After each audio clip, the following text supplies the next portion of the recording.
છેલ્લા 24 કલાકમાં અમદાવાદથી લઈને અમેરિકા સુધીમાં ઘણી મોટી ઘટનાઓ બની છે. હવે બધા સમાચાર તમારે સાંભળવા જે છે એ ફરજિયાત નથી, પરંતુ આજના વિડીયોમાં અમે તમારી માટે 10 એવા સમાચાર લઈને આવ્યા છે જે તમારા કામના છે. અને શરૂઆત આપણે પીએમ મોદીથી કરીએ તો ઓપરેશન સિંદૂર પછી ગુજરાત પ્રવાસે પીએમ મોદી આવવા જઈ રહ્યા છે અને 26મી મે વડોદરામાં તેમનો રોડ શો પણ યોજાશે. આટલું જ નહીં, 26 મે દાહોદમાં એક કાર્યક્રમમાં પણ સામેલ થશે અને કચ્છમાં સેનાના જવાનો સાથે પણ મુલાકાત કરશે અને અમદાવાદ ગાંધીનગર રિવરફ્રન્ટ ફેઝ 3 નું ખાતમુહૂર્ત પણ કરશે અને 3300 કરોડના વિકાસ કાર્યોનું ખાતમુહૂર્ત અને લોકાર્પણ પણ કરશે. અને 27 મે ના રોજ ગાંધીનગરમાં મહાત્મા મંદિરની મુલાકાતે પણ તેઓ જશે. ગુજરાત ઉપર ફરી એકવાર વાવાઝોડાનું સંકટ ટોળાઈ રહ્યું છે. આગામી 7 દિવસ ગુજરાતમાં વરસાદ આવવાની શક્યતાઓ છે. ખાસ કરીને સૌરાષ્ટ્રના દરિયા કિનારે અને દક્ષિણ ગુજરાતમાં વરસાદ આવે તેવી પૂરેપૂરી શક્યતાઓ હાલ વ્યક્ત કરવામાં આવી રહી છે. હવામાન નિષ્ણાંત પરેશ ગોસ્વામી આગાહી કરી છે કે અરબ સાગરમાં એક મજબૂત લો સિસ્ટમ બની છે જે આગળ જતા વાવાઝોડું બની શકે છે. આ લો પ્રેશર ઉત્તર પશ્ચિમ દિશામાં ગતિ કરે તેવી શક્યતાઓ છે અને જો તે સાયક્લોન પરિવર્તિત થશે તો તેનું નામ શ્રીલંકા દ્વારા આપવામાં આવશે. આ વાવાઝોડું નામ શક્તિ આપવામાં આવ્યું છે. અરબ સાગરમાં વાવાઝોડું બનવાના પરિબળો સક્રિય થયા છે. આ સાયક્લોન જો બનશે તો તે વર્ષ 2023ના બિપોજોય વાવાઝોડાના ટ્રેક પર ચાલી શકે છે. આવા સંજોગોમાં તે સૌરાષ્ટ્ર, કચ્છ કે પાકિસ્તાનના દરિયાકાંઠે પહોંચી શકે છે. જોકે હવામાન નિષ્ણાંતો તો એ પણ કહેવું છે કે આ વાવાઝોડું જો બનશે તો તે અતિ શક્તિશાળી હશે. દાહોદ જિલ્લાના તોરણી શાળાના એક આચાર્ય વિરુદ્ધ દુષ્કર્મ અને હત્યાનો કેસ હતો. હવે આ કેસમાં આજે કોર્ટે મોટો ચુકાદો આપ્યો છે. આચાર્ય ગોવિંદ નટને કોર્ટે 10 વર્ષની સજા અને 2 લાખનો દંડ ફટકાર્યો છે. એવું કહેવાય રહ્યું છે કે પ્રાથમિક શાળામાં આ જ વર્ષે વિદ્યાર્થીને ધોરણ 1માં એડમિશન લીધું હતું અને શાળાનો સમય પૂરો થયા છતાં પણ એ બાળકી પરત ઘરે નથી ફરી, જેથી પરિવાર ચિંતામાં મુકાઈ ગયો હતો અને તેની શોધખોળ શરૂ કરી હતી અને તપાસ દરમિયાન બાળકીનો મૃતદેહ શાળામાંથી મળી આવ્યો હતો.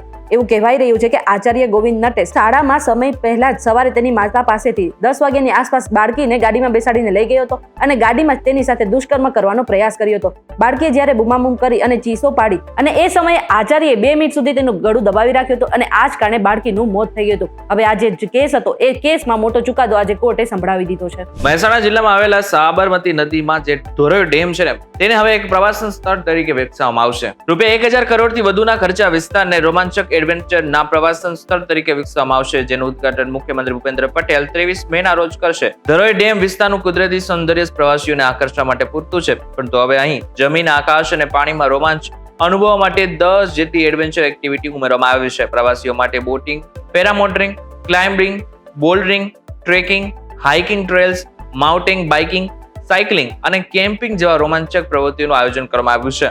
ઇન શોર્ટ, ગુજરાતીઓને એક નવું નજરાણું મળવા જઈ રહ્યું છે. ગુજરાતમાં ભર ઉનાળે વરસાદ જેવી સ્થિતિ સર્જાઈ છે અને આને જ કારણે કેરીના પાકને સૌથી વધારે નુકસાન પહોંચ્યું હતું. આટલું જ નહીં, આજે જૂનાગઢના માર્કેટિંગ યાર્ડમાં 17,000 જેટલા કેરીના જે બોક્સ હતા તે પણ પલળી ગયા હતા.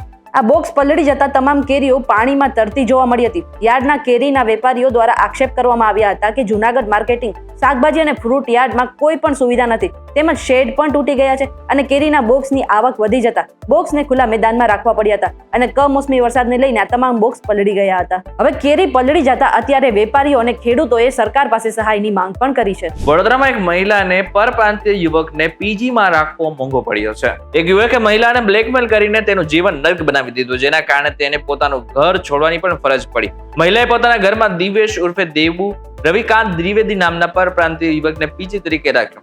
શરૂઆતમાં બધું બરાબર ચાલ્યું, પરંતુ થોડા સમય પછી યુવકે મહિલાને બ્લેકમેલ કરવાનું શરૂ કર્યું.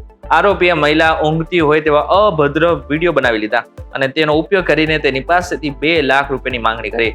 આ ઉપરાંત યુવકે મહિલાને સતત ધમકીઓ આપી, તેને માનસિક રીતે ત્રાસ પણ આપ્યો. જ્યારે મહિલાએ યુવકને ઘરમાંથી બહાર કાઢી મૂક્યો તો તે જબરજસ્તીથી ફરી એકવાર ઘરમાં ઘૂસી ગયો. છેવટે આ મહિલાએ હિંમત કરીને પોલીસમાં ફરિયાદ નોંધાવી હતી અને પોલીસે ગણતરીની મિનિટમાં જ આ વ્યક્તિની ધરપકડ કરી લીધી છે. આજે અમદાવાદના જમાલપુર વિસ્તારમાં બાળ લગ્નનો એક કિસ્સો સામે આવ્યો હતો. એક 14 વર્ષની સગીરા સાથે 19 વર્ષના યુવકના નિકાહ કરવામાં આવતા હતા અને આજે ફરિયાદ છે પોલીસને મળી હતી. ઘટનાની નોંધ થતા પોલીસે તરત જ તપાસ શરૂ કરી, જેમાં બાળ લગ્નનો ખુલાસો થયો હતો. સગીરાના પિતાના નાના ભાઈના દીકરા સાથે આ નિકાહ કરવામાં આવતા હતા. નનામી અરજીના આધારે પોલીસે તપાસ હાથ ધરી અને જેમાં લગ્ન કરનાર યુવક, કાઝી અને અન્ય સંડોવાયેલા 7 વ્યક્તિ સામે ગુનો પણ નોંધવામાં આવ્યો છે. સાથે જ બાળ લગ્નના કિસ્સામાં પોલીસે આગળની કાર્યવાહી પણ હાથ ધરી છે. ગુજરાતમાં દર 5 વર્ષે સિંહની ગણતરી કરવામાં આવતી હોય છે, એટલે કે સિંહો આપણા ગુજરાતમાં કેટલા છે એમની જે સંખ્યા છે એની ગણતરી કરવામાં આવતી હોય છે. જે અંતર્ગત એશિયાઈ સિંહનો 16મો વસ્તી અંદાજ 2025 10 મે થી 13 મે દરમિયાન 2 તબક્કામાં યોજવામાં આવ્યો. સરકારે 16મી સિંહ વસ્તી ગણતરી 2025 ના આંકડા જાહેર કર્યા. ગુજરાતમાં એશિયાઈ સિંહોની વસ્તીની કુલ સંખ્યા 891 છે, જેમાં 196 નર, 330 માદા, 140 પાઠડા, 225 બાળકો નોંધાયા છે. છેલ્લે 2015માં થયેલી ગણતરીમાં ગુજરાતમાં સિંહોની સંખ્યામાં 27% વધારો થયેલો છે. ઇન શોર્ટ જો જોવા જઈએ તો છેલ્લા કેટલાય વર્ષોથી જે સિંહની સંખ્યા હતી ને એમાં સતત વધારો થઈ રહ્યો છે. આજે પાકિસ્તાનના સિંધ પ્રાંતમાં પાણીને લઈને મોટા પાયે હિંસા થઈ હતી અને ત્યાંના ગૃહમંત્રીનું જે ઘર છે એ પણ સળગાવી દેવામાં આવ્યું હતું. આટલું જ નહીં, આ મંગળવારે સિંધ પ્રાંતના ગૃહમંત્રીના શહેરમાં અથડામણ દરમિયાન એક પ્રદર્શનકારીનું મોત પણ થયું હતું. હિંસામાં ડીએસપી સહિત 6 અન્ય પોલીસ કર્મચારીઓ ઘાયલ થયા છે અને ઘણા બધા લોકો પણ ઘાયલ થયાનો અહેવાલ સામે આવ્યો છે. આ હિંસા પાછળ વાત એમ છે કે પાકિસ્તાન સરકારે સિંધુ નદી પર 6 નવી નહેરો બનાવવાની યોજનાની જાહેરાત કરી હતી. આ યોજના હેઠળ પંજાબ, બલુચિસ્તાન અને સિંધમાં નહેરો બાંધવામાં આવશે, પરંતુ ટીકાકારો કહે છે કે આ બંધ દ્વારા પાકિસ્તાન સરકાર સિંધનું પાણી પંજાબ પ્રાંતમાં ટ્રાન્સફર કરવા માંગે છે, જેના કારણે સિંધ પ્રાંતના રહેવાસીઓ ગુસ્સે થયા હતા અને પ્રદર્શનકારીઓએ આજે હિંસા પણ કરી હતી. અમેરિકાના રાષ્ટ્રપતિ ડોનાલ્ડ ટ્રમ્પ ફરી એકવાર આકરા બન્યા છે અને જે લોકો ઇલીગલી ઇમિગ્રન્ટ છે એમના ઉપર દંડ ફટકાર્યો છે. 4500 જેટલા જે ઇમિગ્રન્ટ છે, જે લોકો ગેરકાયદેસર રીતે અમેરિકામાં રહી રહ્યા છે, એમના ઉપર $50 કરોડ દંડ ફટકાર્યો છે, જેમાં અમુક ઇમિગ્રન્ટ્સને $18 લાખ ઊંચો દંડ પણ છે.